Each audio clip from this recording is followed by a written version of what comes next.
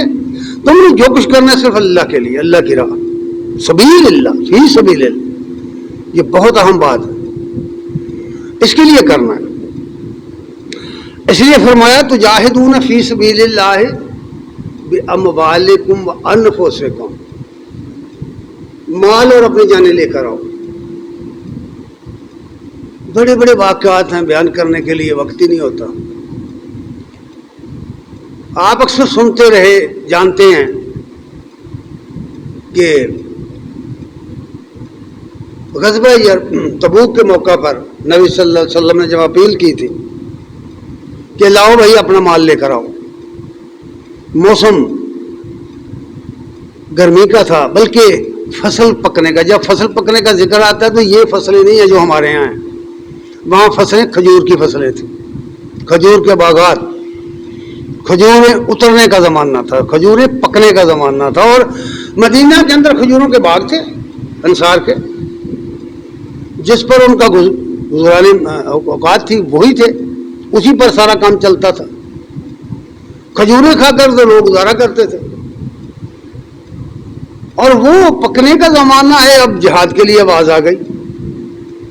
سورۃ توبہ کا مطالعہ کریں, آپ کو پتہ چلے گا کہ وہ لوگ جو جن کے دلوں کے اندر دنیا محبت کر چکی تھی, محبت دنیا کی بچ چکی تھی, وہ بہانے کر رہے تھے کہ یا رسول اللہ ہمیں اجازت دے دی جائے, ہمارے گھروں میں خطرہ ہے, ہمارا کاروبار تباہ ہو گیا, ہماری فصلیں سر پر آ گئی ہیں, وغیرہ وغیرہ مختلف قسم کے بہانے.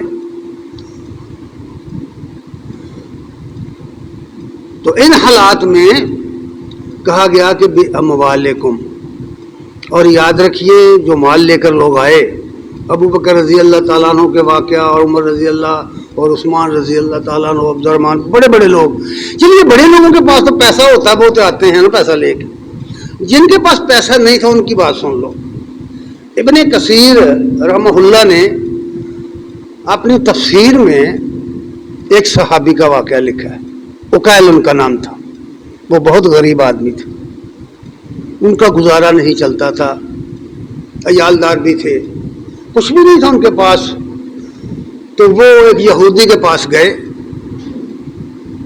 اس سے انہوں نے کہا کہ بھئی اگر کوئی تیرے پاس کام ہے تو میں کرنے کو تیار ہوں, مجھے مزدوری چاہیے. اس نے کہا ٹھیک ہے, یہ لو باٹی لو اور میری کھجوروں کو پانی ڈالو.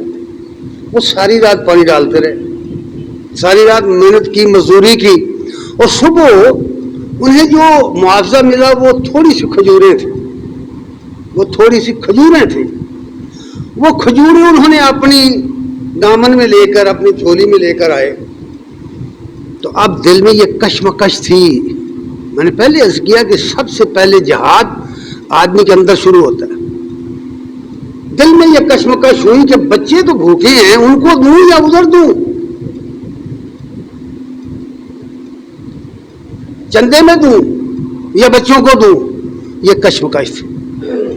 لیکن چونکہ صحابی رسول تھے, ایمان مضبوط تھا نا, یقین محکم تھا کہ اللہ تعالیٰ ہے مسبب الاسباب, وہ اور کوئی دے گا, لیکن یہ کام اس سے زیادہ بہتر ہے, یہ زیادہ ضروری ہے. یہ تو ہمارے جینے مرنے کا سوال ہے کہ دشمن کے مقابلے میں ہم نے جانا ہے, اور لاکھوں 30 لاکھ 30,000 سے زیادہ, لاکھ سے زیادہ, 1 لاکھ سے زیادہ ارکل کی فوجیں جمع ہیں سرحد پر. ان کے خلاف ہمارے پاس نہ مین پاور ہے, نہ ہمارے پاس ساز و سامان, تو ہمیں تو وہاں پیسے چاہیے. اور انس رضی اللہ تعالیٰ سے پوچھا گیا کہ جب اس سفر میں آپ تھے تو آپ کیسے گزارا کرتے تھے, ایک کھجور کھا کر ایک دن کیسے گزارتے تھے؟ تو انہوں نے کہا یہ اس وقت پتہ چلا ہمیں جب وہ ایک بھی نہیں ملتی تھی. اندازہ کر سکتے ہیں آپ. اور صحابی کہتے ہیں کہ جس شخص کو جوتی پہننے کو ملی تھی اس سفر میں، وہ سمجھتا تھا مجھے سواری مل گئی۔ گرمی کا موسم، تپتے صحرا عرب کے، اور یہ صحابہ کی جماعت اس میں سفر کر رہے رواں دواں۔ ہم آج بیان تو کر رہے ہیں بہت آسانی سے، سنتے بھی بہت آسانی سے، کبھی تصور کیا ہے یہ کتنی مشکل بات ہے؟ یوں ہی دشمن نہیں بھاگ گیا تھا سن کر کہ اللہ کے رسول 30,000 کا لشکر لے کر آئے ہیں، وہ لاکھوں بھی لے آتا تو مقابلہ نہ کر پاتا۔ یہ ایمان کی تصویر ہے بھائی، یہ یقین کی باتیں ہیں۔ اس لیے فرمایا گیا ہے کہ بِأَمْوَالِكُمْ وَأَنفُسِكُمْ، تو وہ جب آئے صحابی تو وہ کبھی پیچھے ہٹتے کبھی آگے آتے۔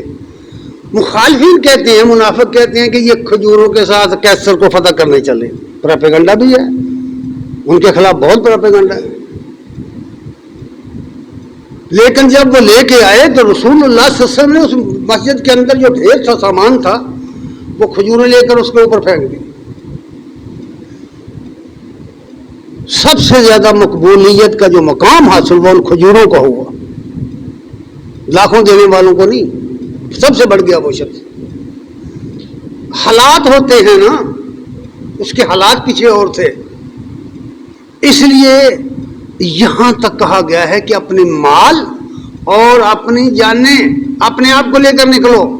کبھی آپ سوچیں کہ ہم بھی کلمہ گو ہیں، ہم نے بھی اس ایمان کا دعویٰ کر رکھا ہے، کبھی ہم نے دین حق کی سربلندی کے لیے ایک قدم بھی اس طرح کا اٹھایا ہے؟ اپنی زندگی پر غور کر کے دیکھ، ایک دن تو ایک کام کر کے سوچ کر بتائیں، جائیں تنہائی میں بیٹھ جائیں، آج رات سوچیں بستر بیڈ پر لیٹ کر کہ آج کے دن میں نے اللہ کے دین کے لیے کیا کیا، تمہیں پتہ چل جائے گا۔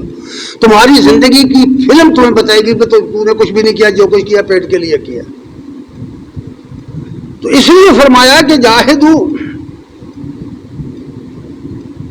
اللہ کی راہ میں جہاد کرو، اپنے بِأَمْوَالِكُمْ وَأَنفُسِكُمْ، اور پھر فرمایا ذَلِكُمْ خَيْرٌ لَكُمْ إِن كُنتُمْ تَعْلَمُونَ، اگر تمہیں علم ہو نتائج کا، اس دنیا کی زندگی اور اس کے نتائج کا، تو تمہیں پتہ چلے کہ یہ تمہارے حق میں بہتر۔ یہ دنیا کھا پی کے گزر جانا ہے، ایمانوں کی طرح کوئی بات نہیں ہے بھائی۔ دنیا میں وہ کام کرو جس کا کوئی نشان باقی رہے، جس کا کوئی امتیاز باقی رہے، اس لیے یہ بات فرمائی گئی۔ اور اس کا نتیجہ یہ فرمایا یغفر لکم ذنوبکم وَيُدْخِلْكُمْ جَنَّاتٍ تَجْرِي مِنْ تَحْتِهَا الْأَنْهَارُ وَمَسَاكِنَ طَيِّبَةً فِي جَنَّاتِ عَدْنٍ ذَلِكَ الْفَوْزُ الْعَظِيمُ۔ یہ جتنے لوگ نمازیں پڑھتے ہیں، یہ جمعہ پڑھتے ہیں، یہ جنت کی تلاش میں پھر رہے ہیں۔ یقین مانیے بھائی، جنت کی تلاش میں بھاگے پھر رہے ہیں، اور کیا لینے ہیں نا، کیا یہاں کو پیسے مل رہے ہیں کسی کو؟ اور بھائی یہ مجھے بتائے آپ، یہ جمعہ پڑھنے کیوں آئے ہیں لوگ؟ جنت تلاش کر رہے ہیں۔ جنت اتنی سستی نہیں ہے، یقین مانیے نہیں ہے اتنی سستی جنت۔ تم نے کیا، قرآن میں ہے کہ تم نے کیا سمجھا کہ جنت تمہیں یوں ہی مل جائے گی؟ اللہ تمہاری آزمائش نہیں کرے گا؟ قرآن تو پڑھ کے دیکھو بھائی، اتنی سستی نہیں ہے۔ اس لیے فرمایا ہے اگر جنت لینی ہے تو یہ تجارت کرنی پڑے گی، مال دو، جان دو، اپنا سب کچھ لگاؤ، پھر آؤ، پھر اللہ تعالیٰ تمہیں تمہاری قصور معاف کر دے گا، گناہ معاف کر دے گا، تمہیں جنتوں میں داخل کرے گا، ان باغوں میں داخل کرے گا جن کے نیچے نہریں بہتی ہیں، انہیں ان پاکیزہ گھروں میں داخل کرے گا، پاک طیبہ گھروں میں داخل کرے گا۔ فرمایا ذالک الفوز العظیم، یہ ہے بہت بڑی کامیابی۔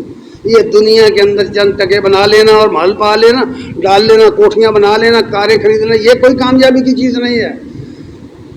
حدیث میں ہے کہ جب آدمی مرتا ہے تو فرشتے پوچھتے ہیں یہ لے کے کیا آیا ہے، اور اس کے بعد پوچھتے ہیں یہ بنا کے کیا گیا ہے، چھوڑ کے کیا گیا ہے۔ اس حوالے سے یہ بات سنو۔ اور پھر فرمایا کہ اتنی بات نہیں ہے، اخرى تحبون، باقی چیزیں بھی جو تمہیں پسند ہے دنیا کی وہ بھی دے گا، وہ بھی تمہیں دے گا۔ نصر من اللہ وفتح قریب، ان لوگوں کے لیے جو اپنے یقین محکم کے ساتھ، عمل پہم کے ساتھ، اپنی جان اور مال کے ساتھ اللہ کی راہ میں اس کے دین کے غلبے کے لیے کام کرتے ہیں، یہ ان لوگوں کے لیے اللہ کی نصرت۔ نصر من اللہ و فتح قریب، جب یہ لوگ اس جذبے کے ساتھ اٹھیں گے اللہ انہیں کامیاب کرے گا، انہیں فتح قریب عطا فرما۔ بشر المومنین، اور فرمایا نبی ان اہل ایمان کو خوشخبری سنا دو، ان لوگوں کو بشارت ان کے لیے ہے۔ آگے ایک اور بات فرمائی، نصرت حق کیا ہے؟ اللہ تعالیٰ نے اسی صورت میں فرمایا ہے یا ایھا الذین آمنوا، اس پوری صورت کو پڑھو، اس میں خطاب اللہ نے ایمان والوں سے کیا، یا ایھا الذین آمنوا، اے لوگوں جو ایمان لائے، ایمان کے دعویٰ رکھنے والے ہو، کونوا انصار اللہ، اللہ کے مددگار بنو۔ کیا اللہ کو کیا ضرورت پڑی ہے آپ کی نصرت کی؟ یعنی مطلب یہ ہے کہ اللہ کا دین مغلوب ہے اور تم اس کے دعوے دار کو، ہم اس کو ماننے والے ہیں، تو تمہارے سامنے تو یہ مغلوب ہے، اس کے غلبے کے لیے کیا کر رہے ہو؟ اس کی اشاعت کے لیے تم کیا کر رہے ہو؟ جس پر ایمان لائے ہو، جسے حق سمجھتے ہو، اس کے لیے تم کیا کر رہے ہو؟ کونوا انصار اللہ، اللہ کے مددگار بن جاؤ۔ کما قال عیسیٰ بن مریم، جس طرح عیسیٰ بن مریم علیہ السلام نے کہا تھا للحواریین، حواریوں سے کہا تھا من انصاری اللہ، تم میں سے کون ہے جو اللہ کے لیے میرا ساتھی بنے، میرا مددگار بنے؟ قال الحواریون نحن انصار اللہ، حواریوں نے کہا ہم اللہ کے مددگار ہیں، ہم اس کے دین کے لیے اٹھے۔ فرمایا فآمنت طائفۃ من بنی اسرائیل وکفرت طائفہ، جب ایمان اپنے جوہر دکھاتا ہے، جب ایمان اپنے جوبن پہ آتا ہے، یہ یقین محکم سے انسان اٹھتا ہے، کھڑا ہوتا ہے، تو میں پہلے عرض کر چکا کہ دو گروہ بنے ہیں، دو شروع سے آ رہے ہیں پھر بھی بنیں گے۔ فرمایا فآمنت طائفۃ من بنی اسرائیل، ایک گروہ بنی اسرائیل سے ایمان لے آیا، وکفرت طائفہ، اور ایک گروہ اس کا منکر ہو گیا۔ بھائی جب بھی آپ اللہ کی توحید کی بات کریں گے تو گروہ تو دو بنیں گے، جب بھی توحید کا نعرہ لگائیں گے گروہ تو دو بنیں گے۔ شرک اور مشرک کو تو یہ پسند نہیں آئے گی، اس لیے فرمایا کہ دو گروہ بن گئے۔ فَأَيَّدْنَا الَّذِينَ آمَنُوا عَلَىٰ عَدُوِّهِمْ، اللہ فرماتے ہیں کہ یہ یقین محکم والے جو تھے، جنہوں نے مال اور جان سے جدوجہد کی تھی، ہم نے ان کو ان کے دشمنوں کے مقابلے میں تائید کی، انہیں غالب کر دیا۔ فَأَصْبَحُوا ظَاهِرِينَ، اور وہ غلبہ پا گئے۔ اور اس کی ہسٹری آپ اٹھائیں پڑھیں کتابیں، 313 1000 پر غالب، اس کی بے شمار مثالیں۔ لیکن یہ نصرت جو ہے نا، یہ ہے جو اللہ کی طرف سے نصرت آئے گی، وہ مشروط ہے۔ اللہ تعالیٰ کسی کی مدد نہیں کرتا جب تک وہ خود اس معیار پر کسی شخص کو نہ پائے، یہ بات یاد رکھیے گا۔ سورہ حج میں یہ بات فرمائی گئی، آیت نمبر 40،